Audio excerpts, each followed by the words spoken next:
Hi, I'm David from Racom and I'm here to show you how to power up a Midge cellular router, access its admin web interface and change settings for the first time. What will you need?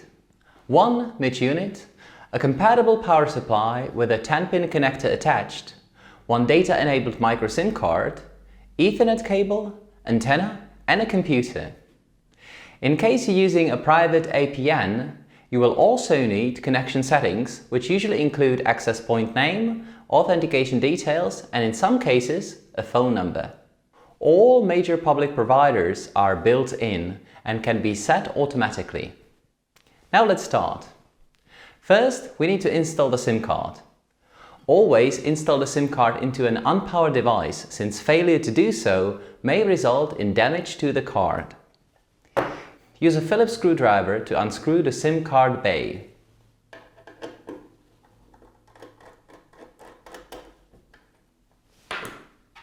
Open the bay.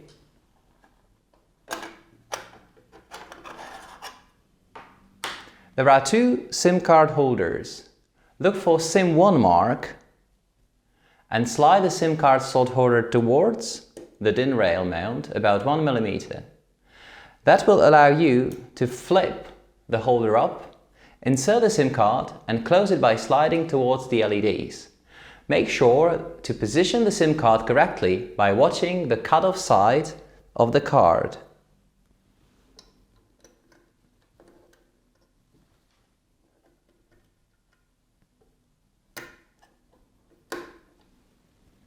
Now we can reinstall the bay door and secure them by fastening the screw.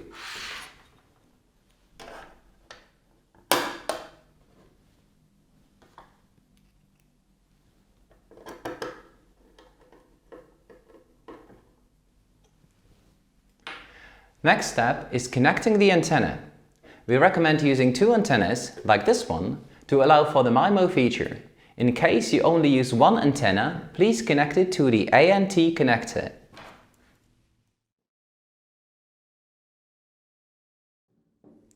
With a SIM card and antennas installed, we can power up the unit by connecting the power connector.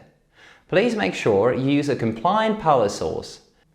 Midge can handle 12 to 24 volts with up to 20% voltage difference tolerance. More details can be found in user manual linked in the description below.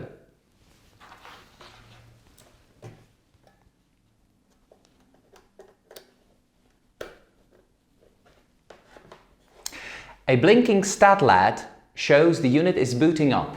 After approximately 30 seconds, the LED will stay lit, indicating the unit is ready. Connecting to Midge is very simple. In default settings, DHCP is activated on all Ethernet ports.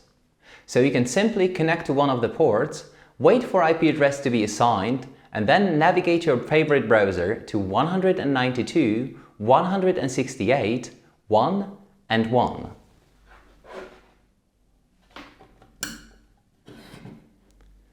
We also offer a USB to Ethernet adapter, which can be used to access the admin interface.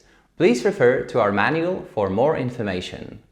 When you first connect to the unit, it asks you for a new admin password. Midge requires at least 6 characters, including a minimum of 2 letters and 2 numbers. You also need to agree to our terms and conditions, and optionally, you may choose to configure mobile data connection automatically. We suggest using automatic setup for quick tests, but recommend setting APN up manually in production environments since it allows for greater control over the settings. Please also note that the automatic setup activates the system firewall as a basic security precaution. Click Apply when ready. If you choose automatic configuration, Midge will take a while to set the correct configuration. In case you want to set the APN up yourself, go to Interfaces, Mobile, Interfaces, and add one there. In case you're using public APN, there is a good chance we have connection details already included in our built-in database. Midge web interface is very straightforward.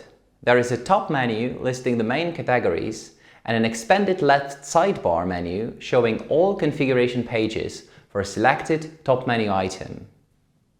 Below the configuration, you can find the notification area. It is possible your SIM card is PIN protected.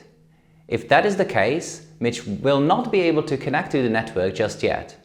You need to go to Interfaces, Mobile, SIMs. Click at the Edit button at the SIM1 row and input your PIN code. Cellular interface will then restart and attempt to connect.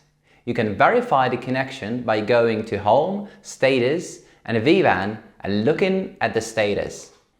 Connected VWAN is also indicated by one of the LEDs on the front panel. If it is lit with a solid green light, you're ready to go. If you see a solid yellow, the link is operational, but signal quality could be improved. Red light indicates the signal is very weak. In that case, please make sure the antenna is installed correctly or move it to a location with a stronger reception. And this is all you need to do to connect Mitch to a cellular network and to change its settings. I hope you enjoyed this tutorial. If you have any question, please reach out here in comments or via our website raycom.eu. As always, please like and subscribe to our channel. If you'd like to be notified about new videos, also click the bell button. Thank you for watching and have a great day.